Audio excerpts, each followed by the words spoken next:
So ఇంకొక ప్రధానమైన అంశం, కవిత ఈ మధ్య చాలా యాక్టివ్గా మాట్లాడుతున్నారు. ఆవిడ పూలే ఇష్యూ ఒకటి తెర మీదకి తీసుకొస్తున్నారు. అసెంబ్లీలో పూలే విగ్రహం పెట్టాలి, 10 సంవత్సరాలుగా అడగలేదు కానీ ఇప్పుడు అడుగుతున్నా, ఇప్పుడు డిమాండ్ చేస్తున్నా అంటున్నారు ఆమె. సో రెండోది, ఈ మధ్య టీఎస్పీఎస్సీ చైర్మన్ మహేందర్ రెడ్డి మీద ఎంక్వైరీ చేయాలి, ఆయన మీద అవినీతి ఆరోపణలు ఉన్నాయి, సో ఆయన మీద ఎంక్వైరీ చేయాలనేది ఆమె డిమాండ్స్. అంటే వీళ్ళు ఇప్పుడు మహేందర్ రెడ్డి డీజీపీకి అపాయింట్ చేసింది వీళ్ళే. 4.5 years ఆయనే, 4.5 years ఆయనే ఉన్నాడు. హైదరాబాద్ పోలీస్ కమిషనర్ గా ఆయన్నే కేసీఆర్ పెట్టిండు. అంటే 9.5 సంవత్సరాలు మీరు ఆయనతోని మీరు పని తీసుకున్నారు, మీరు ఆయన్ని సపోర్ట్ చేశారు. అవును. ఇప్పుడు ఈరోజు మీరే అంటే దానికి శాంక్టమ్ ఎట్లా ఉంటుంది? దానికి ఒకటి ఉండాలి కదా, ఒక నిజాయితీ ఉండాలి కదా మీకు కూడా మాట్లాడడానికి. అంటే ఏదో ఒక ఆయన అంటాడు చూడు, మన కేటీఆర్కి ఒక చాలా ఫేమస్ ఫ్రేజింగ్ ఒక కథ ఏంటంటే బట్ట కాల్సి మీదేశాడు. అంటే ఇప్పుడు మీరు కూడా ఆ బట్ట కాల్సి మీదేసే రకం ఇది దీనికి సంబంధించి.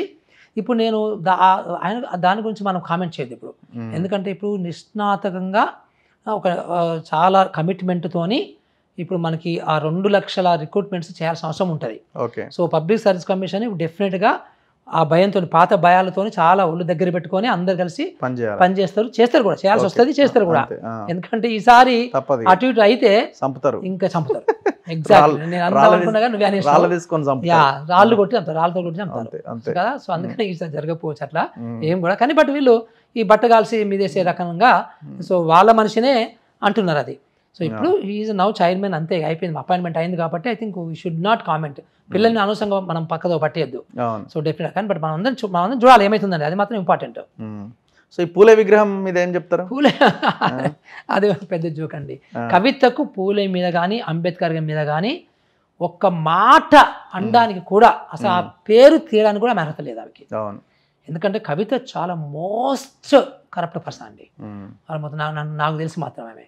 సో తర్వాత మామె కూడా మాయల మరాఠీ. సో ఇప్పుడు అర్జెంట్గా ఒక ఇష్యూ, ఏదో ఒక ఇష్యూ కావాలి కదా.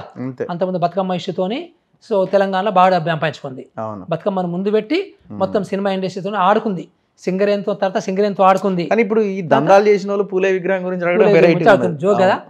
సో అంటే పూలే విద్యకు సంబంధించిన మనిషి ఆయన భార్యను కూడా చదివిపించుకొని టీచర్ని తయారు చేసి వాళ్ళిద్దరి మీద అప్పుడు ఉన్నటువంటి వాళ్ళు ఛాందసవాదులు రాళ్ళు పెండ వేస్తే కూడా తుడుచుకొని ఇంకో 2వ చీర సంచలు పెట్టుకొని మళ్ళీ ఆ పెండ మీద పెట్టక స్కూల్కి పోయి అది కడుక్కొని మళ్ళీ చీర మార్చుకొని పిల్లలకు చదువు చెప్పినటువంటి ఆ దంపతులని వాళ్ళ గురించి మాట్లాడేంత అర్హత వీళ్ళకి ఉందా? First thing.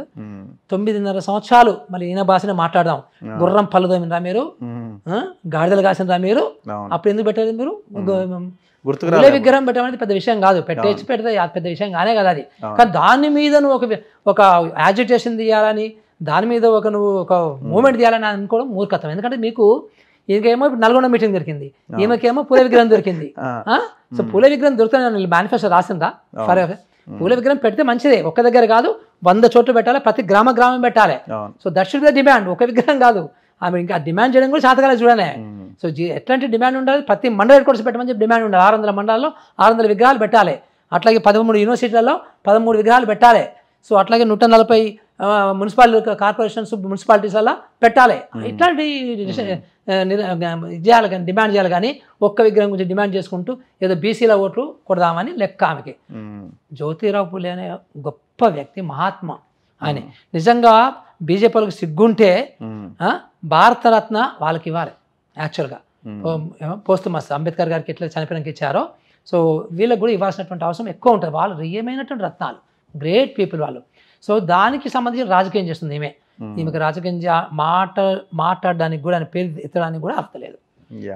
So anyway, thank you very much sir, thank you very much. So ఇవి ఈ మధ్యకాలంలో జరిగిన పరిణామాలు, సిచ్యువేషన్స్ అండ్ పొలిటికల్ ఈక్వేషన్స్ పైన, ముఖ్యంగా బడ్జెట్ మీద మనం మాట్లాడినాం. ఎడ్యుకేషన్ అండ్ హెల్త్ మీద ఎక్కువ కేటాయింపులు జరపాల్సిన అవసరం ఉన్నది. సో ఈ సంవత్సరం ఈ రకంగా గడుస్తున్నది. సో వచ్చే సంవత్సరం నాటికైనా మీరన్న 15 to 20% బడ్జెట్ అలొకేషన్ ఎడ్యుకేషన్ మీద పెట్టాలి. హెల్త్ మీద బడ్జెట్ ఇంకా భారీ స్థాయిలో పెంచాల్సిన అవసరం ఉన్నది.